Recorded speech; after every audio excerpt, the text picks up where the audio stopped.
Virgo.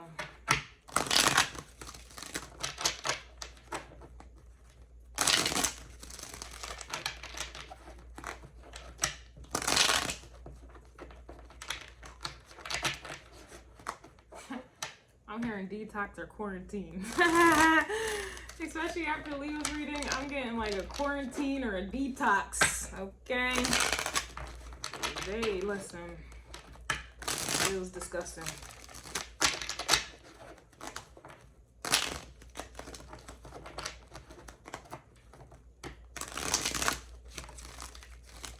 Virgo.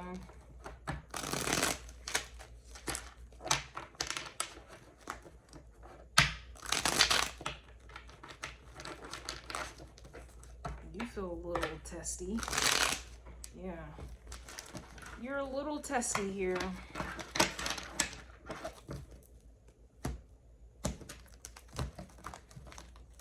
A little resistant. Yeah, as I said, we have the Four of Pentacles here. So the Four of Pentacles is resistance, is stubbornness. You know, this is definitely keeping your energy to yourself. But that's, you know, that's Virgo energy, very picky. And that's kind of what I'm getting from you. All right, you're not sharing your energy. You're not sharing your time like that.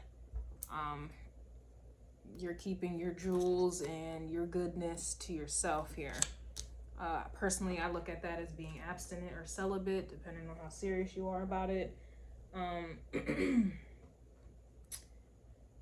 know, because if everyone can have it, I don't see how it's valuable, but to each his own.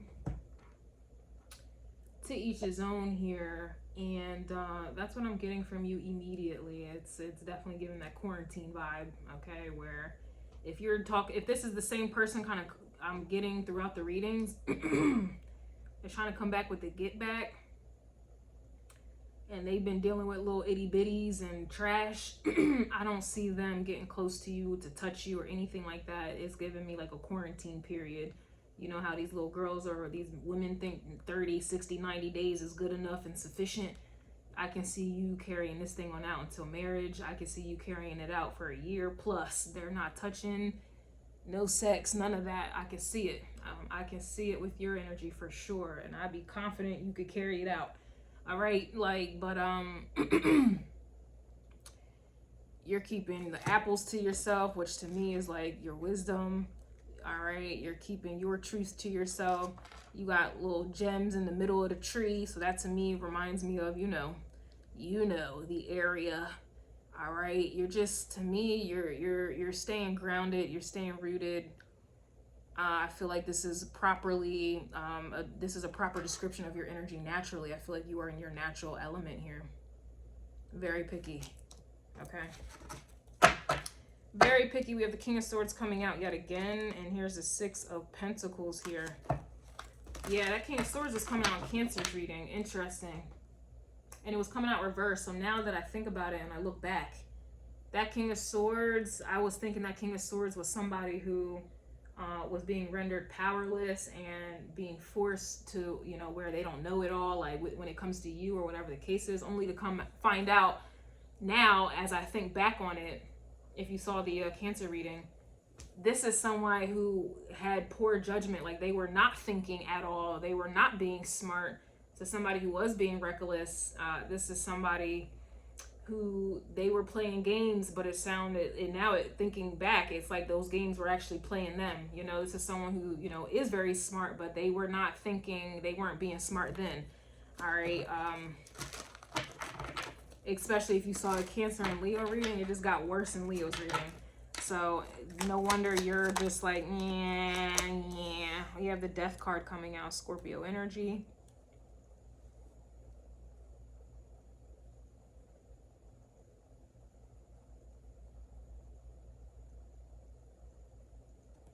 Interesting, because the Four of Pentacles, like I said, is stubborn and resistant. With the Death card, like, I mean, you can resist all you want. It's gonna happen here. So that's interesting. This could even just be simply, I don't know if your standards, not all Virgos are the same at all. So some of you, this could just be like your standards have gone up because of, you know, what you've experienced in the past, or you're just on guard when it comes to someone here. All right, I'm not even sure. Yeah, we have the Lovers coming out. Wow.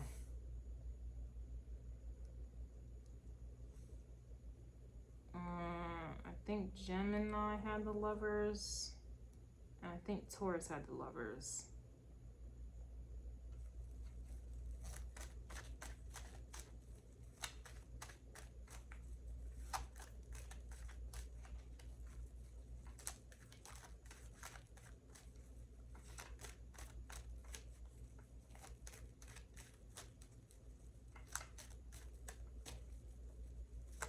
I think this is you holding out. I'm gonna be honest with you, until you have a connection that is of this caliber.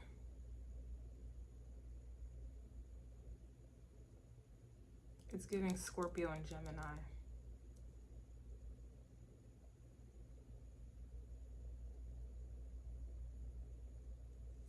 I think that's what this is. I think you're holding out.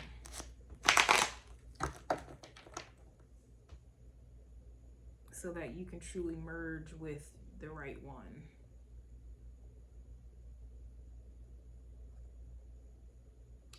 So again, if this is somebody that, you know, you've disconnected from because they wanted to play around and play games, while they were doing that, I just feel like you've been holding out. Not for them, okay? Like, we're not, some of you, sure, maybe that's the case, I don't know. Others of you, it just feels like you've been holding out for your own self. Like, you want the best of the best. And if this is someone coming back from the past who very well may be your person, but they, instead of, you know, doing their work or whatever, or maybe whatever, they were out doing what they were doing with other people. And meanwhile, you were still holding things to yourself, keeping things to yourself, keeping your energy to yourself.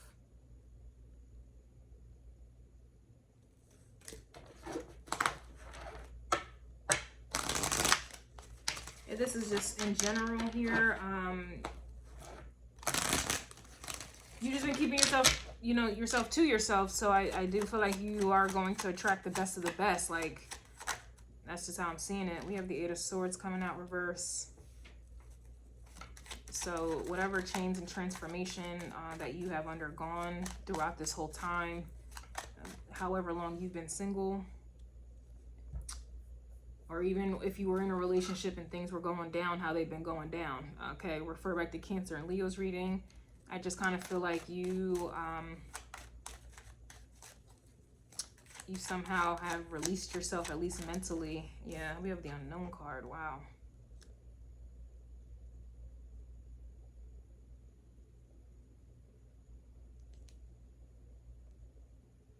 There's something about the Unknown card and the Death card. Obviously, they're one and the same to me. It's giving Pisces and Scorpio.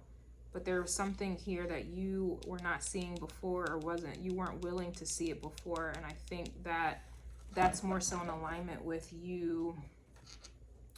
We have the Tower reverse. I think that's more so in alignment with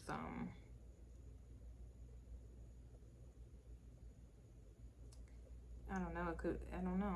It could be you holding on. I don't know. I have to look at that actually. Because if this is upright, the Eight of Swords is upright, then obviously you are not able to see or accept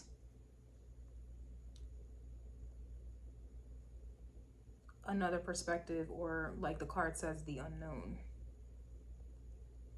Or to even transform here, you would be resistant to it.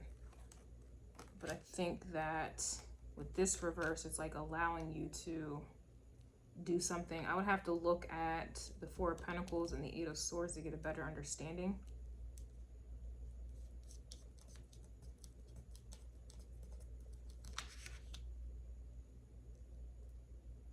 Because there's still an element of you holding on to something. So I could see if maybe the Four of Pentacles and the Eight of Swords were reversed together, this over here would make more sense for me to interpret.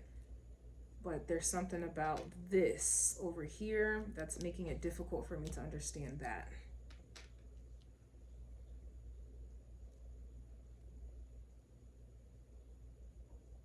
I would really have to tap into this Eight of Swords.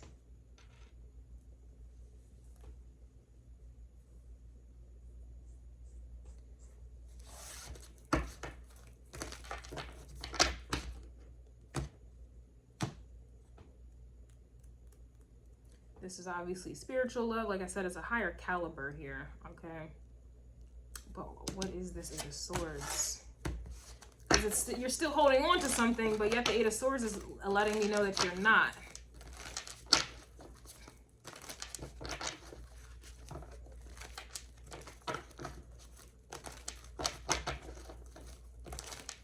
Sure, this is knowing your worth, but I feel like you already did, though, so I'm a little conflicted. What is the Eight of Swords? And then I'm going to do an extended for this. Those readings will be dispersed sometime tomorrow. I'm done for the day.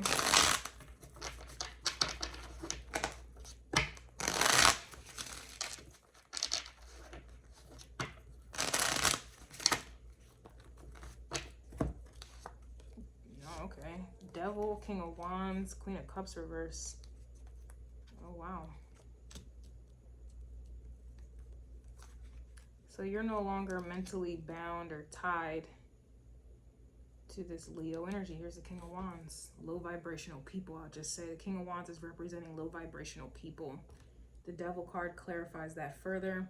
And then you as a Queen of Cups energy coming out, especially in the reverse, this is you literally kind of like Pisces, becoming your environment or being affected, or like I said, it's like a detox. You detox toxins in your body, correct? That's what I'm getting from this. Like you have successfully detoxed low vibrational people, places, and things, habits, beliefs, relationships. And, you know, this could even be indicating someone that wants you, they want an old version of you where you would tolerate and accept their low vibrational and toxic behaviors and their low vibrational and toxic just being.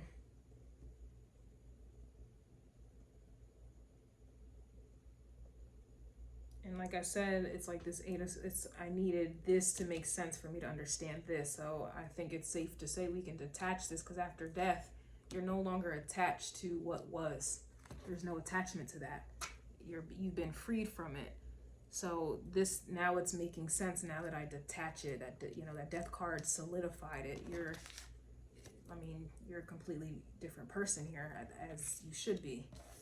The Unknown, okay, and then the Lovers is here.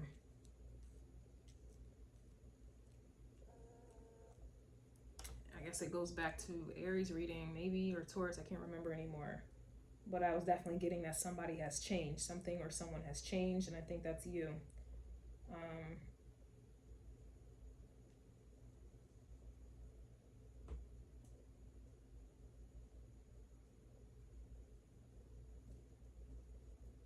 Yeah, it really, because the Queen of Cups is also giving me its reverse, because you've died. Like, you've died in some, like, metaphorical way. So that's, it's like through death is when you had to go through that. That's very interesting, actually. You had to pay with death. Like, that's kind of the price that I feel like you have paid to be freed. Because the Devil and the Lovers card, they are very, very similar. It's just one is lower vibrational than the other, but they're literally the same. The Devil is more karmic. The Lovers is more it's more high vibrational. It's I'll just leave it like that. So that's what this is. So I wouldn't be surprised if some of you may have 8th house placements, and you're undergoing some type of transit, progression. We have these type of charts, so you can check your transits, check your progressive astrology chart. I would recommend Vedic. Some of you may be undergoing a solar return, meaning your birthday has passed, and so you have new energy. Others of you, this could mean I don't know. For some of you, this could even be like a Saturn return. This could even be a Jupiter return.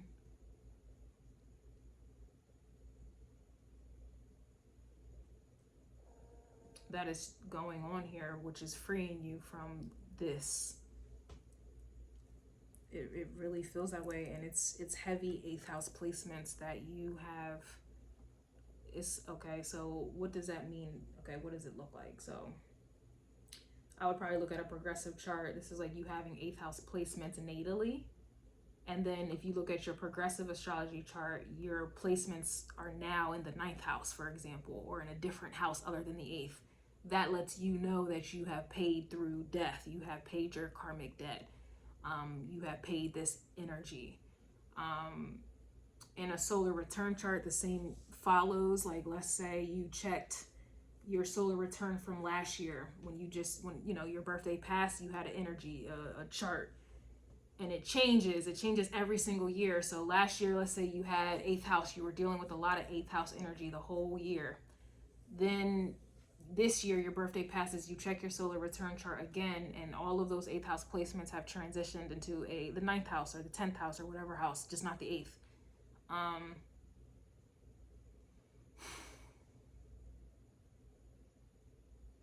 That's what this is.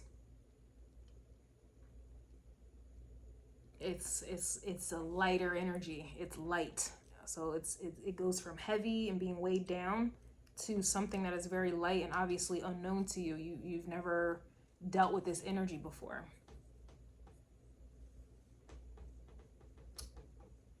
So kind of give you guys more perspective from what I'm trying to talk about.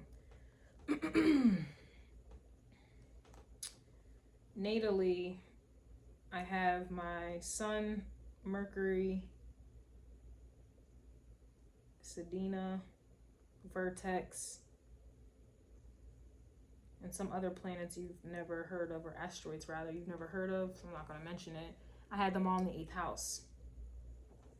Well, now, in my solar return chart, my birthday's coming up, the energy changes. Where is my solar return?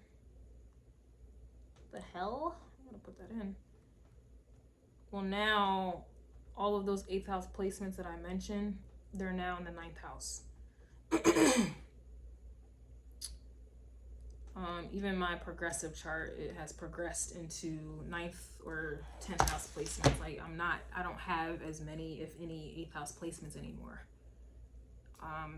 Even your rising sign, I have my progressive sign is in Scorpio. I have Pluto in Scorpio as well. And this is Vedic astrology I'm talking. But now my rising is going back, well, it's going into Cancer for the year coming up. But in my progressive chart, it's going, well, no, yeah, it's going into Cancer. So it's just kind of like all the Scorpio heavy energy is being transmuted. It's being changed. Okay.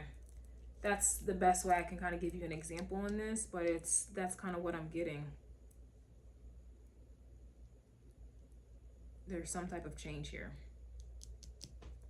And usually when Death card comes out, it's because there's some type of astrological change that's occurring. That's obviously going to influence you. So that's what I have. I will be getting into the Unknown, the Devil, and the Lovers card for you because that looks very promising and very unknown and new to you. And we shall see. We shall see. Okay, I'll be, again, dispersing those extended videos tomorrow. All right. But that's what I have for you guys. These are your love messages.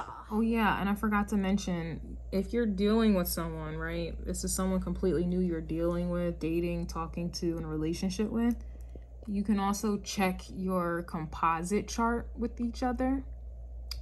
Or you can check your synastry chart that you have with each other, right? So you will notice, and there's also a progressive synastry chart. So let's say this is somebody that you've known already, but back in the way back, y'all had synastry 8th house placements together, or your composite chart together, you had 8th house placements, and so that's why shit wasn't really working out. Then you check now your progressive synastry chart, and your energies together are no longer in the 8th house. They are in the 9th or the 10th or the 1st. It could jump anywhere, right? It's just not in the 8th house. That's a clear sign that it's good to go for y'all to try again. So, you know, it's a lot. It's a lot, I'm pretty sure. But no, y'all can handle it. Virgos, you guys are really smart. So y'all may hear what I'm saying and really look it up.